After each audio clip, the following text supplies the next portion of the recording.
The election campaign is about to enter its final stretch, and after making their pitch directly to Canadians at the debates, parties are putting numbers behind their plans. Over the weekend, Mark Carney and Jagmeet Singh released their costed platforms, with the Liberals promising $130 billion in new measures over the next 4 years. Conservative leader Pierre Poilievre says his platform will come in the next couple of days. This as a record 2 million Canadians voted on Friday, the first day of advance polls. So what does this mean for the campaigns entering their last week? Let's bring in our special election panel. Mary Ang is a former Liberal cabinet minister, James Moore, a former Conservative cabinet minister, and Nathan Cullen is a former NDP MP. Nice to see you all on this Easter Sunday. Thanks for joining me. Great to be here. Good to be here. Mary Ang, I'll start with you. Obviously, the biggest moment of the week has been the debates. It's been a few days now, and leaders back on the campaign trail. How do you think the debate changed anything, or do you think it changed anything for the Liberal campaign? I think the debate showed Mr. Carney as the serious leader that Canadians are looking for. I like the debate format because it really allowed all of the party leaders to show what their plan is and what their ideas are for Canada and what they will do if elected Prime Minister. And I think Mr. Carney showed himself to be serious and the person who has the leadership experience to navigate Canada through what is going to be a very, very tough time ahead, fighting the tariffs against the United States, but actually also building a Canada that is strong, resilient, and as you've seen in the platform now, the right kinds of investments that's going to get us there. Okay, James Moore, we talked a lot about whether the debate mattered or not. It's maybe too soon to see whether Canadians viewed it as a moment, a turning point. But what do you think it showed of the Conservative leader in terms of the kind of leader he could be or the kind of leader he is? Well, I mean, look, I thought Pierre did extraordinarily well. He presented himself thoughtfully, substantively, less aggressively than an opposition leader, more prime ministerial, I think, than he has in the past. And I think all that is accretive to his political support going forward. I think he shone really well when he taught on the issues of crime, when he had his face-off directly with Mark Carney over the security clearance issue. It's weird that Liberals think that that's somehow a big gotcha question when it's actually a reasonable reason why he wouldn't take that approach. So look, I think Pierre Poilievre did extraordinarily well. I think the polls that have come out since the leaders' debate show that he won. Whether or not it'll have an outcome, I'm skeptical about all of that. But I think to the audience that Pierre was trying to appeal, which is to motivate the base and to try to appear more prime ministerial, I think he achieved that outcome. Okay, Nathan Cullen, same to you then. Jagmeet Singh, he certainly came out swinging. I mean, he needed to make a mark, and he certainly tried to do that. I agree with my colleagues. I think the leaders generally all did well in their own way. Jagmeet was very assertive and needed to be, given the nature of the election and the primary issue facing people. Definitely honed in on healthcare, where our internals and people generally associate the NDP strongly with the issue of healthcare and defending it, and also the question of relevance and how the last parliament produced dental care for 9 million Canadians next month will start to receive dental care, pharmacare, those kinds of things. So what do you do with power, and what's the argument for the NDP?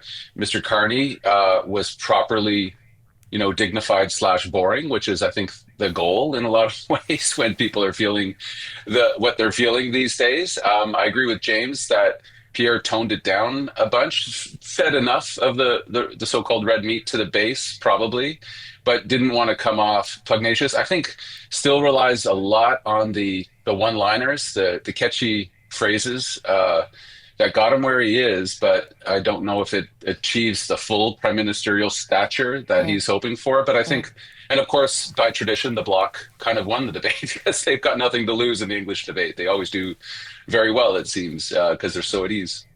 Well, let me go back to James Moore on that point about Pierre Poilievre. I just wonder whether it's all coming a little too late, though, James Moore. The sort of the prime ministerial stance, the more smiling face, the warmth that he's also trying to project. I wonder whether that should have been there long before, if Mr. Poilievre really wanted to try and grow the Conservative 10, which is what needs to happen here to win.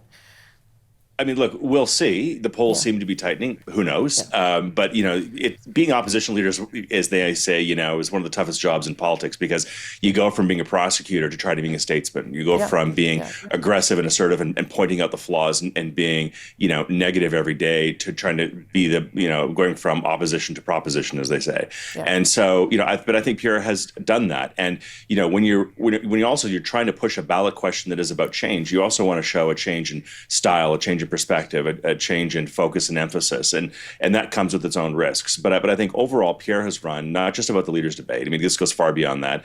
I think he's run a really impressive campaign, like really impressive. He's raised record amounts of money. The floor for the Conservative Party is higher than it's ever been before. We're at least in the high 30s, perhaps the low 40s.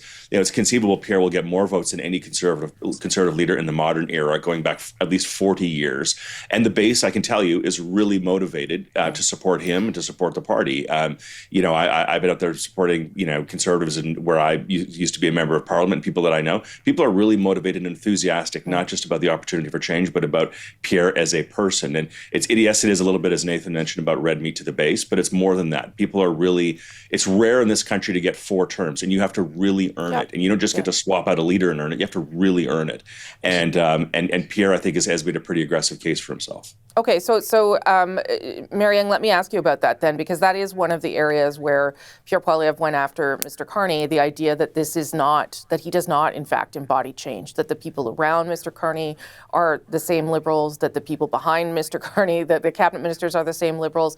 Do you have the impression that that is hurting the party in any way, that it's one thing to have a new leader, but if all the other pieces are similar, it's very hard to convince Canadians that it's something different? Well, I think the context is a really important one right now. And Mr. Carney has shown himself to be that kind of leader with kind of experience that I think are going to appeal to Canadians. But I recently was just taking a look at the list of candidates across the country. And I have to tell you, for someone who has been around that caucus table, there are many, many excellent candidates that have been recruited as part of Mr. Carney's team. I mean, people like Tim Hodgson, who's running in my old riding of Markham Thornhill, who brings vast experience in the economy. People like Gregor Robertson, people like some incredibly exciting candidates in Quebec and across the country. Mm-hmm. So it is. So Mr. Carney is going to have the benefit, I think, of both things. He's going to have a seasoned group of people who has been around the table, and at the same time, a really excellent new group of MPs who will add to the team should Canadians give him the mandate to do that. Okay, I want to ask you all about the advanced polling. 2 million people just on Friday, which is remarkable. I think we all agree on at least that point, that more people voting is a good thing. We'll see whether it continues and through the rest of the weekend and next Monday. Is there an advantage for anyone in that? What should we read into it, Nathan Cullen? Is it people pulling the vote? What is it about, do you think? It advantages who's got a good ground game. Yeah. If you are able to both connect and then motivate and move voters to the polls. I'm out here in British Columbia, as is James, I think, and the NDP conservative battles in a lot of ridings, which is typical, particularly on the island and in rural parts of BC. It really comes down to that. And so I think you can advantage those two parties. I'm really, really disappointed, and I mean this sincerely, that many Canadians went to the polls and Conservatives still haven't released the cost of their platform in any kind of detail. I know Poilievre has said that, most of it is out anyways, but the numbers matter. And particularly when we're talking about deficits and we're talking about fiscal accountability and resiliency, all these different questions, part of the basic accountability is, what is the sticker tag on the car that you're about to buy actually read? And I think that's frustrating for me as a Democrat, that so many millions of Canadians went without that one piece, really important piece, in terms of the blue team. And it begs the question, is there a reason? They're very smart people there. I'm sure they could have put out a platform in press print, but they didn't. They chose not to, and I think that's just disappointing. James Moore, what do you think the big voter turnout means for anything, for any party? Is it about ground game, and will it give an advantage to someone?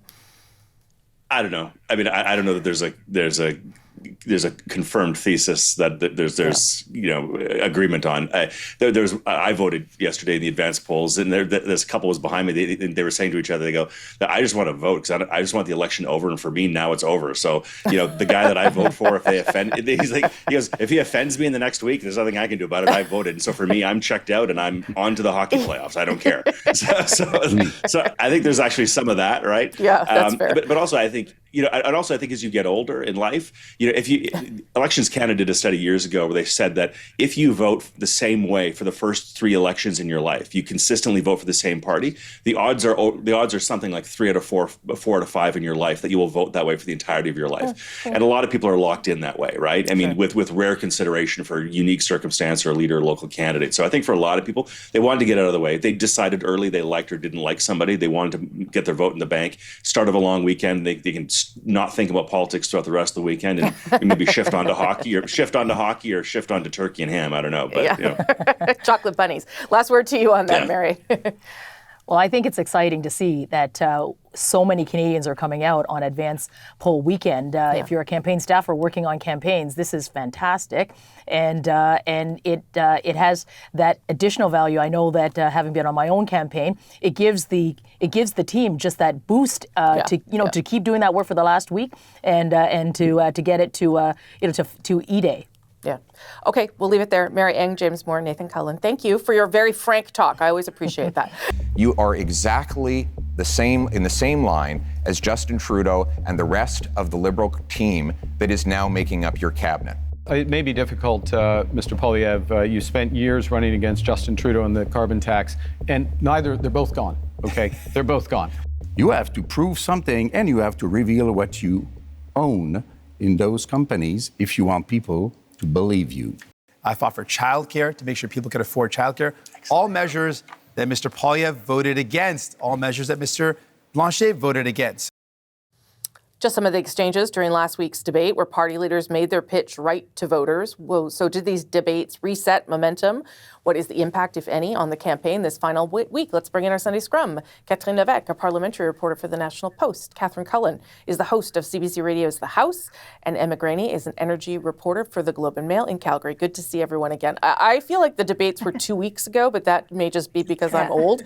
But let's ask the question about whether you think the debates change the race, and then we'll look forward to what has to happen in the next 10 days or so.